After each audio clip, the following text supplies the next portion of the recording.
Hey there, Team Esderp here.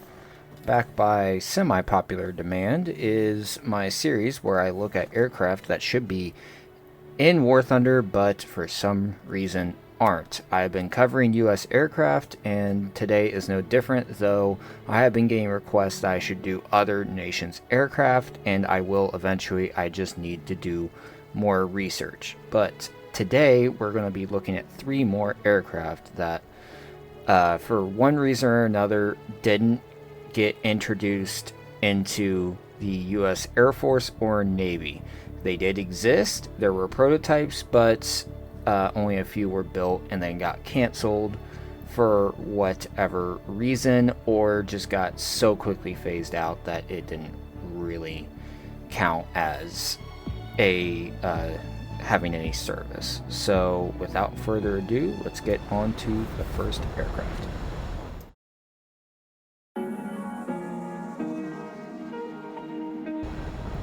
First up, we have the F-117 Ultra Sabre.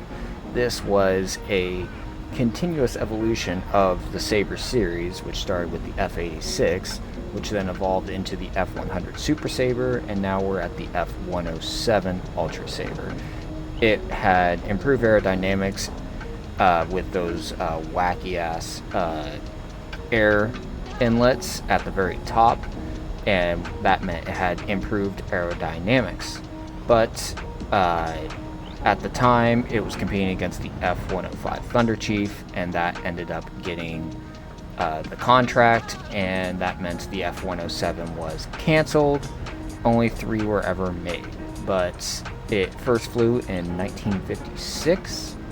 Its top speed was 1,295 miles per hour. That's 2,084 kilometers an hour, or dead on at Mach 2.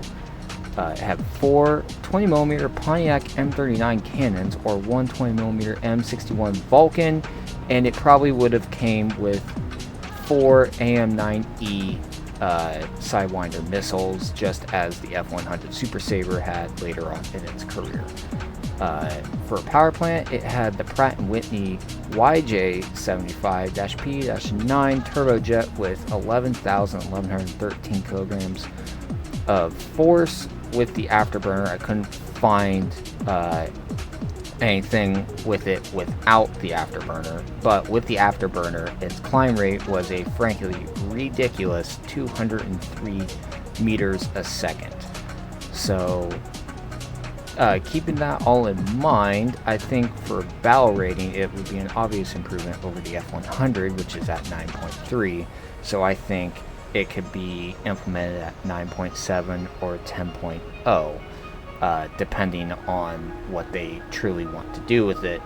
And I should state that I think this would be an awesome aircraft for an event grind, because it's really unique, and I think it would generate a lot of interest in players wanting to get the Ultra Sabre, because it was just such a unique aircraft with its air inlets and the fact that it never really got to see the action that it probably actually deserved. But that's my thoughts on the F-107 Ultra Sabre.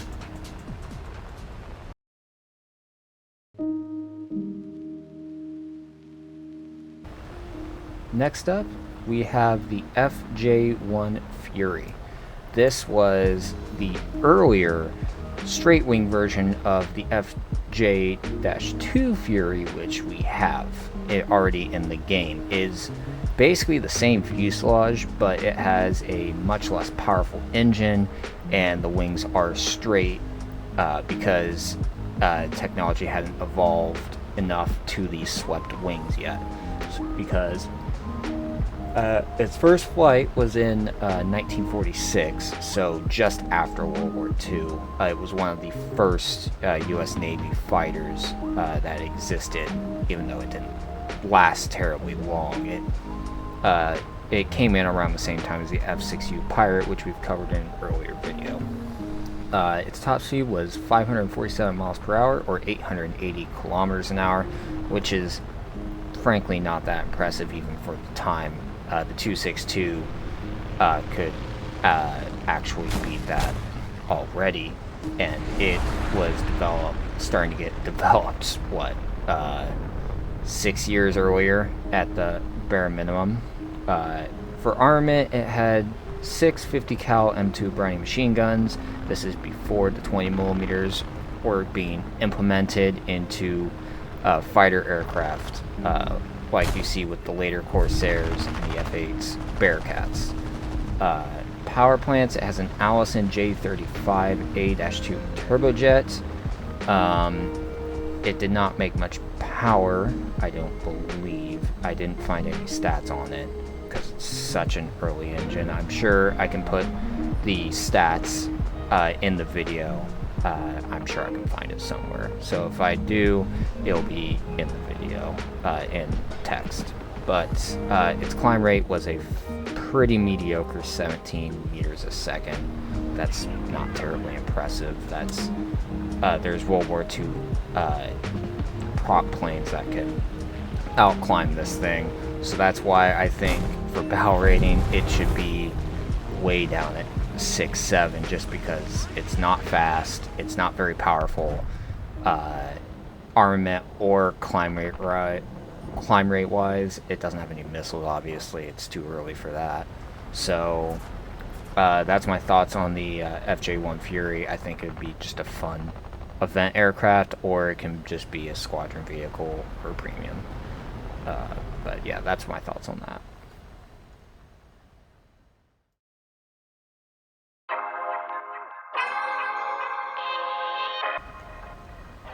The last aircraft that we'll be covering today is the F5D Skylancer. This is the evolution of the F4D Skyray. Once again, we already have that in the game at 9.0, but the main differences were that the wings were thin, the fuselage was lengthened, and it had an improved engine. But because it was coming around the same time as the F8U Crusader, it really was not needed, and there was some politics coming at play because Vought was basically a monopoly at this point when it came to naval jet fighters. They already had the Crusader, and they were about to that basically they just had a monopoly. So there was definitely some politics in play, and the F8 Crusader basically made it redundant. So only four were built, and it was eventually canceled in the early 1960s, which brings me to its first flight, which was in 1956. So you had about a 5-year period where it was getting tested, a few prototypes were built, and there was just not a contract given to it. But its top speed was 789 miles per hour. That's 1,270 kilometers an hour, which is good for Mach 1.19, which is an improvement over the F4D. Its armament had 4 20mm M3 cannons, and then a selection of either 4 AM9B/E sidewinders, which depends on what Gaijin would want to give it, or 2 AM7B Sparrows. Its power plant, it had one Pratt & Whitney J57-P-8 turbojet with 4,226 kilograms of force, or 7,257 kilograms of force with the afterburner lit. That means it got a climb rate of a half decent 105 meters a second. You're going into the mid-1950s. That's not really spectacular anymore like it would, let's say, in the late 1940s. You're getting into the 1950s, stuff's going Mach 2 plus. Delta wings are definitely becoming a thing.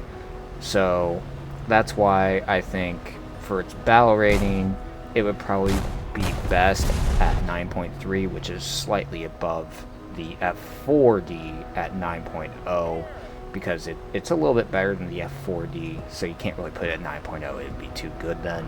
So put it at 9.3, which is a very competitive battle rating, but I think it would be fairly competitive in that battle rating, or at least it should be. But that's my thought thoughts on these 3 aircraft. Thank you everyone for watching. If you like what you see and you haven't already, consider subscribing to the channel, giving the video a like, and commenting what aircraft you would like to see me cover. I really enjoy doing this because I am a plane nerd. It gives me a reason to learn more about not hidden aircraft, but aircraft that aren't very well known about, prototypes and stuff like that. I will definitely be covering prototypes probably in my next video, because there's some really interesting prototypes that could be very, very interesting if they were to be implemented into this game. But that's for another time. So thank you for watching, and I will see you next time. Peace out.